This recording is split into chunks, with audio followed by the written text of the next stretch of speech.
Selamat siang teman-teman. Pada saat ini saya akan melakukan penyuluhan tentang penyakit asma. Sebelum itu saya akan melakukan perkenalan diri. Nama saya DSR Asa dengan NIM 2214201045. Saya mahasiswa aktif di Universitas Pembangunan Indonesia Manado, Fakultas Keperawatan. Pada saat ini saya akan melakukan penyuluhan tentang penyakit asma. Sebelum itu, teman-teman tahu itu penyakit asma apa? Belum. Nah, baik, saya akan menjelaskan penyakit asma itu apa. Asma adalah salah satu gangguan sistem pernafasan yang ditandai oleh peradangan dan penyempitan saluran pernafasan hingga bisa menyebabkan sesak nafas. Hal ini dikarenakan penderita asma memiliki pernapasan yang lebih sensitif dibandingkan orang pada umumnya.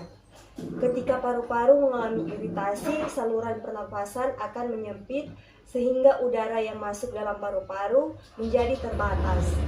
Kondisi itulah yang membuat penderita asma sering mengalami sesak napas atau batuk saat terpapar asap rokok, debu, bulu binatang, atau zat pemicu lainnya yang berpotensi mengiritasi paru-paru. Kita masuk pada penyebab asma. Belum diketahui secara pasti apa penyebab penyakit asma, namun kondisi ini kerap terjadi ketika pengidapnya terpapar zat pemicu tertentu. Beberapa hal yang diduga dapat memicu asma adalah sebagai berikut. Infeksi saluran pernafasan atas, faktor cuaca, misalnya cuaca dingin, panas, atau perubahan suhu yang drastis.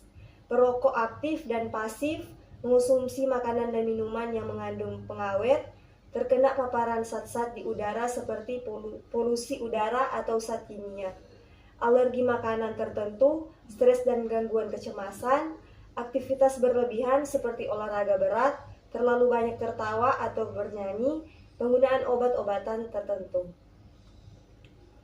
Nah, kita masuk pada resiko asma.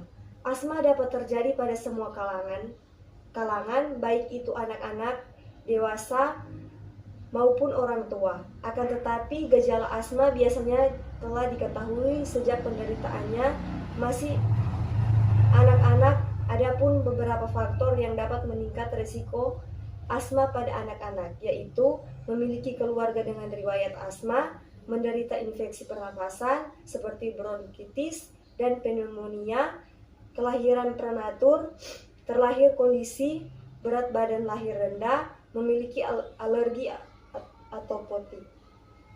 Gejala asma. Gejala asma bervariasi pada setiap orang tergantung dengan frekuensi durasi serangan maupun tingkat keparahannya. Pada sebagian orang, serangan asma hanya terjadi saat mengalami malam hari. Sementara itu pada kasus lainnya, asma mungkin hanya terjadi setelah beraktivitas. Gejala umum asma cukup mudah untuk dikenali, diantaranya adalah sesak napas, sesak atau dada terasa terikat, batuk-batuk terutama pada malam hari, muncul suara siulan saat bernafas, badan lemas dan lesu, rasa gelisah yang tidak biasa, sering menghela nafas. Kita masuk pada pengobatan asma. Banyak yang meyakini mitos terkait asma yang mengatakan bahwa penyakit ini dapat disembuhkan. Faktanya, asma tidak dapat sembuh secara total. Akan tetapi, terdapat beberapa cara mengatasi asma yang bisa dilakukan guna meringankan gejala serta mencegah kekambuhan.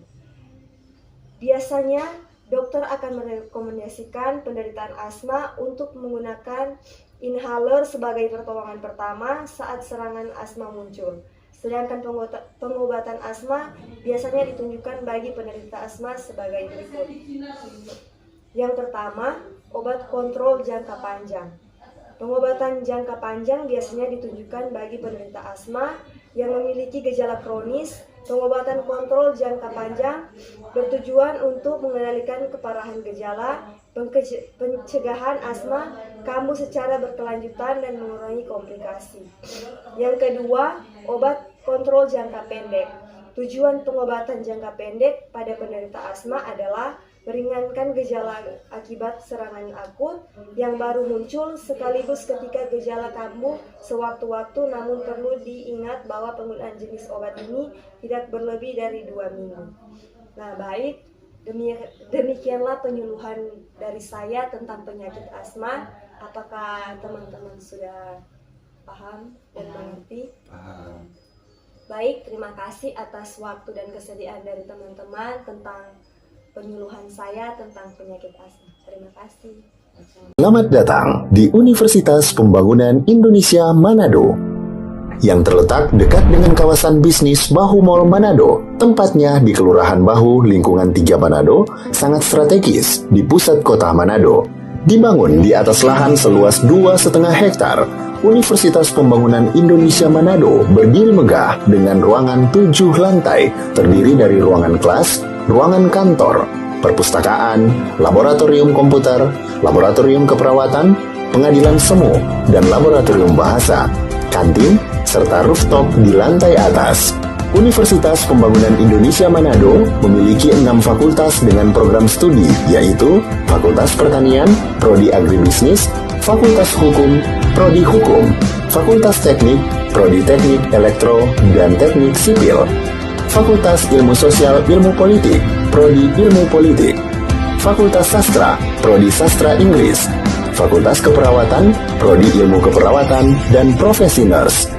Didukung oleh sumber daya manusia yang berkompeten dan tersertifikasi, Universitas Pembangunan Indonesia Manado memiliki dosen dan tenaga kependidikan dengan latar belakang S2 dan S3 lulusan dalam dan luar negeri.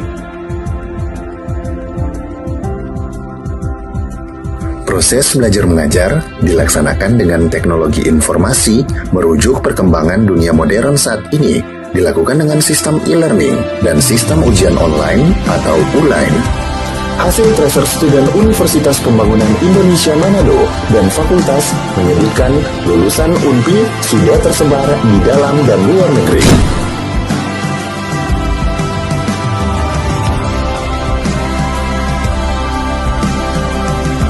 Selamat bergabung putra-putri terbaik bangsa. Kembangkan dirimu, raih cita-citamu setinggi bintang di langit. Kami siap menghasilkan generasi terbaik dan pemimpin di masa depan.